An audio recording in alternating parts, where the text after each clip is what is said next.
கேதார்நாத் பள்ளத்தாக்கில் ஹெலிகாப்டர் மூலமாக விமானப்படையின் மீட்பு பணிகள் முழு வீச்சில் நடந்து கொண்டிருக்கிறது. சிக்கி தவிப்போருக்கு 750 கிலோ எடை கொண்ட நிவாரணப் பொருட்களை எடுத்துச் செல்லும் MI-17 இனி ஒரு உயிரிழப்பு நேரக்கூடாது என போர்க்கால சேவையில் களம் இறங்கியிருக்கும் விண்கலம். சவாலான காலநிலைகளுக்கு சவால் கொடுக்கும் IAF டீம்.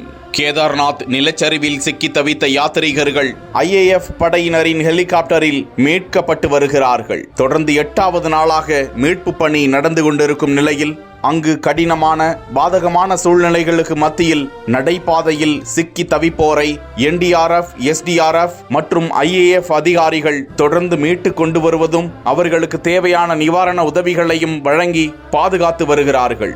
இதுவரை அங்கு 17 பேர் உயிரிழந்திருப்பதாகவும் அதிர்ச்சி தகவல்கள் வெளியாகியிருக்கும் நிலையில் 200க்கும் மேற்பட்டோரை இந்திய விமானப்படை விமானம் மூலமாக மீட்டு பாதுகாப்பான பகுதிகளுக்கு அனுப்பி வைத்திருக்கிறார்கள்.